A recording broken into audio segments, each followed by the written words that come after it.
آپ سبھی کا خیر مقدم ہے آپ کے اپنے official YouTube channel chalk and duster academy میں ایک بار پھر سے۔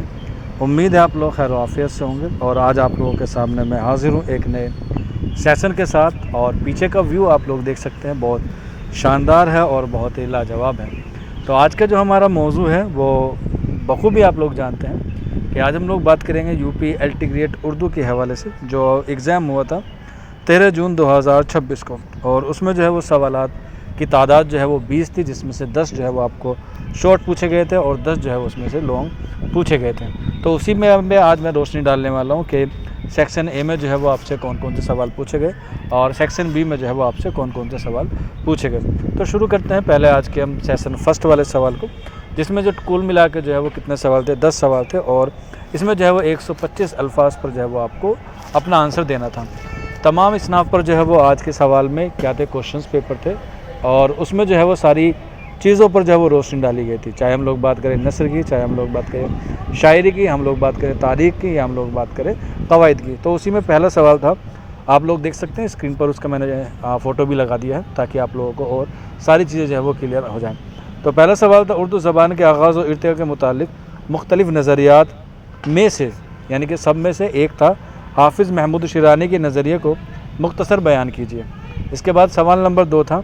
لکھنؤ کا دبستانی شاعری کے مصنف کا نام لکھیے اور لکھنویات سے کیا مراد ہے، اس کی وضاحت کیجیے۔ یہ سوال نمبر 2 تھا شارٹ میں۔ اس کے بعد تیسرا تھا، اردو شاعری کی اہم ترین صنف غزل ہے، اس پر ایک مختصر نوٹ لکھیے۔ اس کے بعد کوشچن نمبر 4 ترقی پسند تحریک سے تھا کہ ترقی پسند تحریک کا پہلا اجلاس 1936 میں ہوا، اس کی صدارت کس نے کی اور اس میں خطبہ کس نے دیا، اس پر آپ کو جو ہے وہ روشنی ڈالنی تھی۔ اس کے بعد ایک شعر تھا، کوشچن نمبر 5، ہم نے مانا کہ تغافل نہ کرو گے لیکن خاک ہو جائیں گے ہم تم کو خبر نہ ہونے تک۔ درجے بالا شعر کس کا ہے، شاعر کا نام لکھ لیے اور ان کی ایک شاعری پر جو ہے وہ ایک اظہار خیال کیجیے۔ اس کے بعد نثر سے تھا، کوشچن نمبر 6، باغ و بہار کے مصنف کا نام لکھیے اور بتائیے کہاں لکھی گئی ہے، کب لکھی گئی ہے، اس کی داستان کی تخلیق ہے یا نہیں، یعنی کہ داستان میں شمار ہوتی ہے یا نہیں، اپنی رائے کا اظہار کیجیے۔ اس کے بعد کوشچن نمبر 7، صنعت تضاد اور حسن تعلیل کی تعریف بیان کیجیے اور مثال کے ساتھ واضح کیجیے۔ اس کے بعد پوائنٹ نمبر 8، یا کہہ سکتے ہیں کوشچن نمبر 8، استعارہ کی تعریف اور اس کی اقسام بیان کیجیے اور ساتھ میں جو ہے وہ آپ کو اس کی جو ہے وہ مثال بھی جو ہے وہ کیا کرنی تھی، پیش کرنی تھی۔ اس کے بعد کوشچن نمبر 9، جو بڑا ہی مشہور سوال ہے، سب کا آتا ہے، نازو کی اس کے لب کی کیا کہیے، پنکھڑی ایک گلاب کی سی ہے، یہ ایک شعر کس کا ہے، اس شاعر کا نام لکھیے اور اس میں جو ہے وہ کون سی صنعت کا استعمال کیا گیا ہے، تشبیہ ہے یا استعارہ ہے، اور ان کی جو ہے وہ ارکان آپ کو لکھنے ہیں۔ اس کے بعد شارٹ میں 10واں کوشچن تھا، اردو رسالہ آج کل کہاں سے نکلتا تھا، اور اس پر جو ہے وہ آپ اپنی رائے پیش کیجیے۔ یہ حصہ اے میں جو ہے وہ آپ سے سوالات پوچھے گئے تھے۔ اس کے بعد جو پارٹ نمبر 2 تھا، یا کہہ سکتے ہیں حصہ 2، جو لانگ والا کوشچن تھا، جس میں جو ہے وہ آپ کو 12 نمبر کے سوال تھے، اس میں آپ کو جو ہے پہلا پوچھا گیا تھا، سوال بڑے تھے اور اس کے جواب بھی جو ہے وہ بڑے تھے، کیونکہ U P L T grade مین سے کوئی چھوٹا موٹا جو ہے وہ سوال کا امتحان نہیں ہے۔ تو پہلا سوال کہہ سکتے ہیں یا ہم لوگ 11واں سوال کہہ سکتے ہیں، آپ لوگ جو ہے وہ دونوں ہی باتوں کو یاد رکھ لیجیے گا۔ تو اگر ہم لوگ بات کریں 11ویں کی، صحیح رہے گا، اردو کی پیدائش یقیناً شمالی ہند میں ہوئی،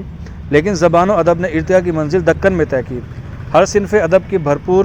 طریقے سے بہمنی دور، حکومت، عادل شاہی اور قطب شاہی دور میں قابل ذکر کرتی ہوئی اس پر ایک مختصر نوٹ لکھیے، یا پھر کہہ سکتے ہیں اظہار خیال کیجیے۔ 12واں سوال تھا، میر کو خدائے سخن کیوں کہا جاتا ہے، اس بات کی آپ کو جو ہے وہ وضاحت کرنی تھی۔ اس کے بعد کوشچن نمبر 13، مرثیے کی تعریف بیان کرنی تھی اور اس کے حوالے سے، یعنی کہ جو آپ کی نصاب میں بک دی گئی ہے علامہ شبلی نعمانی کی موازان انیس و دبیر، اس پر جو ہے وہ روشنی ڈالنی تھی۔ اس کے بعد کوشچن نمبر 14 ہے، میرا جی، جن کا نام ثناء اللہ ڈار ہے، جنہوں نے گیت میں جو ہے وہ طب آزمائی کی ہیں، تو سوال تھا، میرا جی نے نظم نگاری کو پروان چڑھایا اور جدیدیت راستہ دکھایا، آپ کی رائے کیا ہے۔ کوشچن نمبر 15 ہے، مولانا الطاف حسین حالی نے اپنی مقدمہ شعر و شاعری میں شاعری کی 3 شرطیں جو ہے وہ قرار دی ہے، ان پر اپنا اظہار خیال کرنا تھا، جو ان کا کائنات کا مطالعہ، تخیل اور تحفظ الفاظ تھا۔ اس کے بعد اکبر الہ آبادی کی شاعری پر آپ کو جو ہے وہ ایک طنز و مزاحیہ کا ایک نمونہ ہے، اس کو جو ہے وہ آپ کو پیش کرنا تھا مثالوں کے ساتھ۔ اس کے بعد بات کرتے ہیں کوشچن نمبر 17، علامہ اقبال کی شاعری ایک اہم پہلو ان کا وطن پرستی کا جذبہ ہے، ان کی نظم ہمالیہ، ترانہ ہندی اور ہندوستانی بچوں کا قومی گیت کے حوالے سے جو ہے وہ اس پر آپ کو روشنی ڈالنی تھی۔ اس کے بعد قواعد سے بھی سوال تھا، اور قواعد سے تھا کوشچن نمبر 18 اور پوچھا گیا تھا اردو قواعد میں زمانہ کی 3 قسمیں ہیں، حال، ماضی اور مستقبل، اور ان کے درج ذیل جملوں میں زمانے کی نشاندہی کیجیے۔ پہلا ہے لڑکیاں کھیلتی ہیں، دوسرا ہے وہ لکھ رہا تھا، آپشن سی ہے میں کل جاؤں گا، اور آپشن ڈی ہے یا کہہ سکتے ہیں ٹاپک نمبر 4 ہے اگر اس نے پڑھا ہوتا تو اس طریقے سے کیا ہے یہ قواعد کے حوالے سے سوال تھے، 4 آپشنس میں دیے گئے تھے۔ اس کے بعد 19واں ہے کلیم الدین احمد نے اپنی کتاب اردو تنقید پر ایک نظر کس طرح سے اردو تنقید کا محاسبہ کیا ہے، تفصیل سے بیان کیجیے۔ کوشچن نمبر 20 اور جو 20 تک پہنچا ہوگا لکھتے وقت اس کا جو ہے وہ سلیکشن ہو جائے گا، کیونکہ بہت سارے بچوں کے ریویو آپ نے دیکھے ہوں گے تو اس میں یہی بتایا گیا تھا کہ سوال کا جو لیول تھا وہ تو ماشاءاللہ بہت خوبصورت اور بہت لاجواب تھا، جیسے U P L T grade mains کا ہونا چاہیے بالکل ویسا ہی سوال تھا، لیکن اس کو جو لکھنے کا ٹائمنگ تھا وہ بچوں سے تھوڑا سا کیا ہوا آؤٹ گیا، اور اس کے پیچھے وجہ یہی ہے کہ بچوں نے جو ہے پریکٹس نہیں کی، مشق نہیں کیا، اور کوشچن جو ہے وہ الگ الگ لیول پہ جو ہے وہ الگ الگ طریقے سے کرنے تھے، اور جس طریقے سے بچے سوچ کے آئے تھے کہ پیپر ٹف آئے گا اس طرح کا نہیں آیا، بہت ایزی آیا، اور تقریباً 600 یا 621 کے آس پاس بچوں نے جو ہے وہ اس بار مینس دیا ہے، اور 120 سیٹیں ہیں، اور اس کے ساتھ ساتھ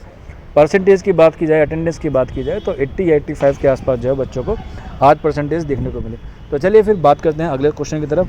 جدید اردو غزل میں ناصر کاظمی کی غزلوں کا خمیر ان کی یادوں کے جلے ہوئے بسیرے سے اٹھتا ہے، اس بات کی جو ہے وہ آپ کو وضاحت کرنی تھی، اور وہ بھی آپ کے رائے میں۔ تو اس طریقے سے یہ پورے 200 کوشچن اور 20 کوشچن ہوئے، اور اس پر جو ہے وہ آپ کو اس طریقے سے آپ کو پتہ چل گیا کہ ایگزام کا لیول کیسا تھا۔ آپ لوگ اگر یو پی جی آئی سی پری اور مینس کی تیاری کر رہے ہیں تو آپ کو جو ہے وہ ان سوالوں کو دیکھنا ہے، اور اس کے بعد جو ہے وہ اپنی رائے بنانی ہے، اور پھر جو ہے وہ ابھی سے لکھنا جو ہے وہ پریکٹس کر دینا ہے۔ باقی اگر میرا انومان ہے اور اوور آل یہی ہے کہ پیپر ایزی تھا، بس اگر بچے تھوڑا سا اور پریکٹس کر سکتے تھے یا صحیح ٹیکنک استعمال کر لیتے تو انشاءاللہ ہو جاتا۔ حالانکہ باقی بچوں سے بھی ریویو لیا تو لگ بھگ سبھی کا آن ایوریج دیکھا جائے تو 1 یا 2 کوشچن جو ہے وہ سب کے چھوٹے ہیں۔ تو آج کے سیشن میں اتنا ہی تھا، ملتے ہیں آپ لوگوں سے جلدی نیکسٹ ویڈیو میں۔ شکریہ فار واچنگ دس ویڈیو۔